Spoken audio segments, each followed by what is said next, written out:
En esta presentación vamos a profundizar el análisis sobre la saturación de agua irreductible. Los objetivos de esta tercera presentación sobre este tema son analizar por etapas cómo se alcanza la saturación de agua irreductible en medios heterogéneos, evaluar la posible coexistencia de diferentes condiciones de agua irreductible en una misma red poral y comenzar a revisar la definición de saturación de agua irreductible en función de los diferentes escenarios que se presentan en los estudios de subsuelo. Ya hemos mencionado que para que se generen saturaciones de agua irreductible es necesario que existan geometrías tortuosas y conexiones múltiples dentro de la red poral. En el caso de capilares cilíndricos, analizamos el caso en que, partiendo de un recipiente que contiene aire y agua en equilibrio hidrostático a presión atmosférica, si luego de producido el ascenso capilar se sella mecánicamente el extremo superior del tubo, la inyección posterior de aire, a mayor presión, termina desalojando por completo el agua del capilar. En otras palabras, en este tipo de geometría, no se generan volúmenes de agua que quedan retenidos luego del desalojo de esta fase con ayuda de un fluido invisible. En el lenguaje propio de nuestra industria diríamos que en sistemas capilares formados por tubos cilíndricos no interconectados, el valor de agua irreductible es cero. Diferente es el caso en que el ascenso capilar se produce en una red poral definida, por ejemplo, mediante el empaquetamiento de esferas de igual diámetro. Si a este sistema poral lo sometemos a un tratamiento similar de aislamiento mecánico a los laterales y en la parte superior, el aumento de la presión de gas desaloja el agua móvil, pero deja una cierta cantidad de agua que queda retenida por fenómenos capilares derivados de la existencia de interfaces entre los fluidos involucrados. Si ahora consideramos un medio heterogéneo, formado mediante el empaquetamiento de grupos de esferas de diferente radio, con sellos laterales y aislamiento entre las fases agua y aire, podemos analizar la evolución del sistema partiendo del escenario en que el agua y el aire están a la misma presión, por ejemplo, presión atmosférica. Y aumentamos entonces la presión del aire hasta una determinada presión P sub 1, suficiente para desalojar el agua de los poros de mayor diámetro del sistema. Cuando el agua se hace discontinua, todas las interfaces adquieren un único radio de curvatura, definido por el diámetro de las esferas y la mojabilidad de la superficie, que conduce a un ángulo de contacto de 0 grados para el sistema agua-aire sólido. Es importante notar que aunque no se aprecia directamente en el esquema plano, el aire forma una fase continua a través de la red poral tridimensional de la que el agua fue desalojada.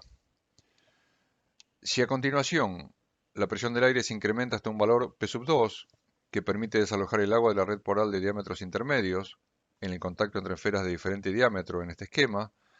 obtenemos una saturación de agua menor y queda definido un nuevo radio de curvatura asociado a esta nueva geometría. Y si continuamos incrementando aún más la presión del aire, se alcanza un valor P sub 3 en que también se desplaza el agua de los capilares de menor diámetro de la estructura, dando lugar a la generación de un nuevo radio de curvatura menor a los dos anteriores. Podemos resumir y esquematizar lo que hemos visto de la siguiente forma. En la zona de poros grandes, cuando la fase no mojante alcanza la presión P sub 1, se elimina todo el agua móvil. El agua de esta región queda a presión atmosférica, pues al momento de hacerse discontinua, la fase acuosa estaba en contacto con el agua del recipiente abierto. De esta forma, quedan fijadas simultáneamente la saturación de agua reductible de esta parte de la red poral y la presión capilar asociada, que se puede cuantificar en base a la propia definición de presión capilar como presión P sub 1 menos la presión atmosférica. A esta altura, la red poral de diámetros intermedios permanece saturada al 100% con agua. Recién, al aumentar la presión de la fase no mojante hasta P sub 2, se llega a llevar a esta zona a condiciones de agua irreductible. En este caso, el agua en esta zona permanece a presión atmosférica, de modo que la presión capilar resultante es mayor que la obtenida en el caso anterior. Sin embargo, al aumentar la presión del aire para desalojar el agua de los capilares intermedios, también se incrementa la presión del aire en los poros de mayor diámetro. Pero, como el agua ya es inmóvil en esta parte de la red poral, no puede cambiar el radio de curvatura puesto que no se altera la saturación de agua local. De esta forma, la presión del agua en esta zona se incrementa acompañando el incremento de presión del aire, de modo que, La presión capilar en estos poros permanece inalterada. El mismo análisis puede hacerse para el caso del nuevo aumento de presión, hasta P sub 3, necesario para desalojar el agua de los poros de menor diámetro. Resumiendo el desarrollo, podemos decir que, al final del desplazamiento, tenemos tres condiciones de agua inmóvil en la misma red poral: saturación de agua reductible 1, saturación de agua reductible 2 y saturación de agua reductible 3 en la terminología que estamos empleando. Esto es, tenemos agua discontinua en la red de poros grandes, también queda agua discontinua en la red de poros medios y en la red de poros pequeños. En cada caso, la diferencia de presión entre fases, la presión capilar, es la del momento en que el agua se hizo discontinua en cada caso particular. Con lo que la pregunta obligatoria frente a estos resultados es, entonces, ¿cuál es la saturación de agua reductible del sistema en su conjunto? La respuesta depende de cuál es la definición que empleemos para saturación de agua reductible. Si asumimos que se llega a la condición de agua reductible cuando toda la fase acuosa es discontinua, la respuesta es que el agua irreductible corresponde a la condición final, o sea, la saturación de agua resultante de eliminar todo el agua móvil del sistema, con independencia de cuál fue la presión capilar desarrollada para alcanzar esta situación. Pero si consideramos que la saturación de agua reductible equivale a la condición en que se alcanza la saturación de agua correspondiente a la presión capilar del sistema polar en el subsuelo, el valor de saturación de agua reductible va a depender del espesor de la trampa, esto es,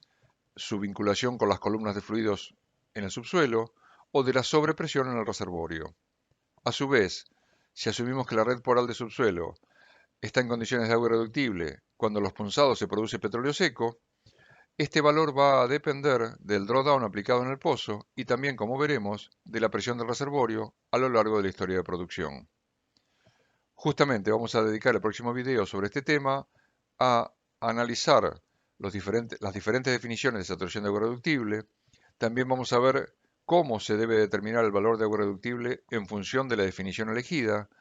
y veremos qué consecuencias conceptuales y numéricas tiene cada definición y mecanismo de medición,